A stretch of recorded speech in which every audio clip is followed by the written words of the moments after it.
Welcome back to another AP Pre-Calc video. I'm Mr. Abel. Today we're looking at our 3.9 notes. This is all about graphs of tangent and cotangent. So what you're seeing on the screen right now is what their parent functions look like. If you just graph tangent of x and you just graph cotangent of x, this is what you get. So notice these are periodic functions, right? They repeat every certain amount of time, but they're not that wave or sinusoidal curve that we were seeing with sine and cosine. Let's talk about where some of these values come from first. Okay, let's do that just by talking about tangent. Well, the values in this case come from just the angles like they did before. For example, if we take tangent of 0, remember, tangent is y over x when you're thinking about the unit circle. Well, the y value on the unit circle at the angle of 0 is a value of 0. It would give you 0 over 1, which is 0. So we know one of the coordinates for tangent is 0, 0. We could look at some other values as well. Tangent of pi fourths is generally the one people look at because you get root 2 over 2 over root 2 over 2. That's something divided by itself with it, which is just 1. Notice we do get pi fourths comma 1 on our line. Another spot you might look at is negative pi fourths. That just means your angle is going in the negative direction now. It's rotating down instead of up first in the unit circle. That would mean we're in quadrant 4 where the y value is now negative. Well, if you have a negative there, it's just going to end up canceling to give us negative 1. So negative pi fourths comma negative 1 would be another value on tangent. And then we would end up looking at maybe pi halves. Pi halves, the coordinate would be 0 comma positive 1. That would mean the y value is 1, the x value is 0. Notice that would be undefined. That's where each of these asymptotes are coming from. Anywhere you have an asymptote, you know that the x value of tangent is 0. So, okay, that's kind of where this graph comes from, right? It's just the coordinates on the unit circle and then evaluating using tangent. Same idea with cotangent. But let's talk about these functions a little bit. Tangent is an odd function. Whoa. Tangent is an odd function, not because it looks weird, but because it has rotational symmetry. Realize if something is an odd function, that means if you input a negative, the output is just a negative version of the equation. So f of negative x equals negative f of x. For example, tangent of pi fourths equals 1. And we just saw that tangent of negative pi fourths gives us the negative value out instead. We saw that earlier. As opposed to sine and cosine, which have periods of 2 pi, tangent has a period of pi. In other words, if you started anywhere on the unit circle and looked at just the tangent values, just the y over x, they would start to repeat after a half of a circle. So, if we are given this form of tangent, the period then, right, your function's repeating every half circle, so the period now would be pi. Notice the graphs, that is true. Between negative pi halves and pi halves, that is one period length, which is pi. You would notice the same with the cotangent graph. Between 0 and pi, it is pi for the period as well. So to find the key features, you're doing the exact same thing, except now to find the period, your formula is slightly different. Now we can use p equals pi over b instead. So let's go ahead, let's look at some examples. Let's look at this first one. The period equals pi over the b value of pi 17ths. Remember, if you struggle with fractions, go through the process. Copy dot flip. Notice pi would cancel and you're just left with a period value of 17. This function will repeat every 17 units. The horizontal shift or the phase shift, remember that's the inside value. This would look like it's going left 13 units. The vertical shift, how much is it going up or down? That's always the adding value or subtracting value on the outside. In this case, it's going up 1. And now let's look at finding the y coordinate. Well, if you want to find the y coordinate and you know the x value, you can always plug into the function. So in this case, we can take negative 8.75, add that with 13, and simplify this.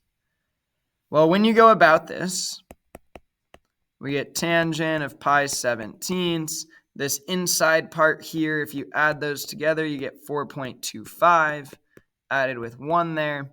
And we need to continue to evaluate or simplify. Again, let's continue with the inside. 4.25, what that would be in terms of a fraction would be 17 fourths. So I really have 17 fourths times pi 17ths on the inside here. Okay, but looking at that now, notice the inside, the 17s would just cancel, so all we really have is pi over 4 instead. Pi over 4, though, we know tangent at pi fourths. We already looked at tangent of pi fourths.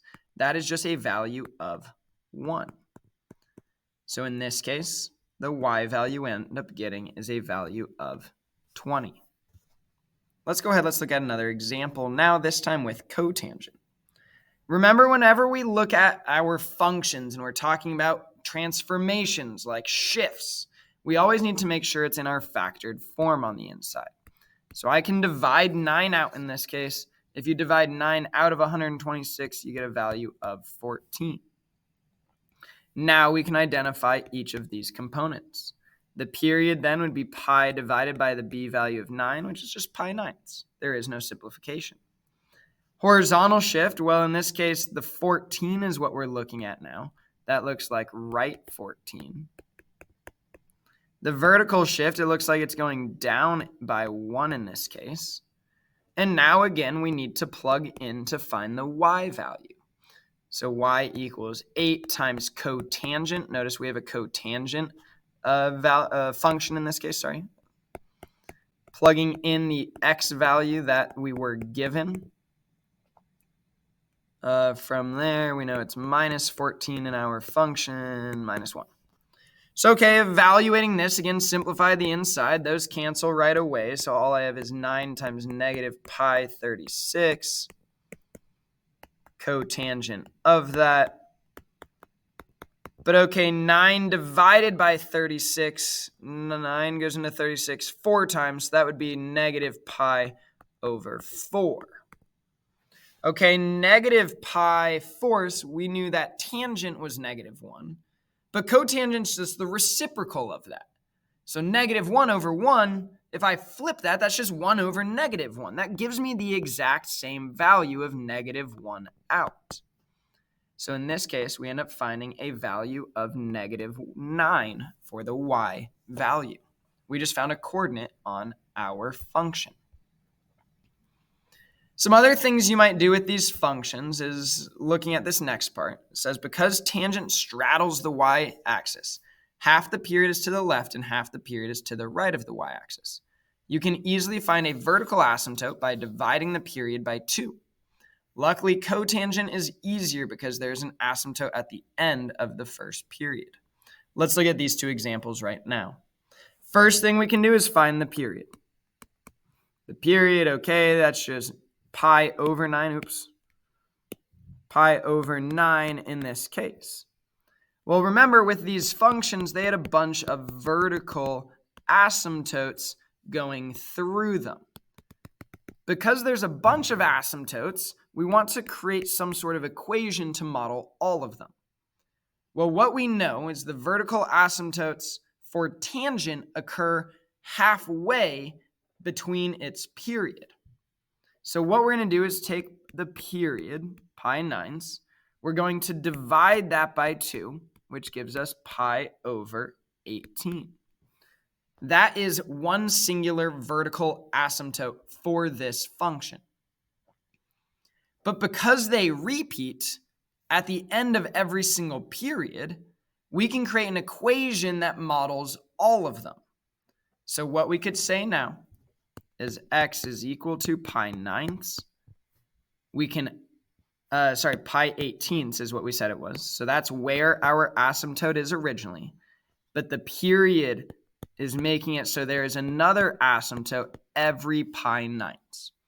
To show that it happens over and over, maybe you just multiply it with n, where n is some integer, 1, 2, 3, etc. That would give you these repeating asymptotes now. Let's look at f. It's the exact same idea. We find the period, but the difference when you have cotangent is your function is from 0 to pi already, so you don't need to necessarily divide it by 2 to cut it in half in this case. Instead, the vertical asymptote just occurs at the end of its period. But again, we know that that is just one of the asymptotes. We need the other ones. So what that means is we need to add or subtract with that how often these occur, which is just the period. And to show that it's occurring over and over, you maybe multiply it with n to show that. Let's look at the examples then for each of those equations. Okay, let's clean this up a little here. So if we wanted to find the period for this, we already know the period is pi. The reason for that is the b value is 1, so pi over 1 is just pi. Okay, but in order to find the asymptote for tangent, we said you always need to divide it by 2. That is pi halves. Notice that is this asymptote right here. But again, there's multiple asymptotes, so you add the period with that. So pi halves plus pi, and you can do that for any integer n. So pi halves plus pi, that would give us 3 pi halves. If you added 2 pi to that, that would give us 5 pi halves. Or if you did the opposite and you subtracted pi, subtracted 2 pi, subtracted 3 pi, you would end up finding each of these different asymptotes on our function. That is the exact same idea for cotangent, where if you find the period, pi over 1, which is just pi, we said for cotangent, the asymptote is just at the end of the period, which is pi. But to show that it repeats over and over, you add the period with it times some integer. So we have the original vertical asymptote, pi. If you add pi with that, you get 2 pi. You could add another pi, 3 pi, 4 pi, etc. Or you can go the other way and start to subtract it and get each of these other vertical asymptotes. That is our video for today, starting to get into cotangent and tangent functions. Later on, we'll start to look at graphing this stuff as well. Thanks for watching.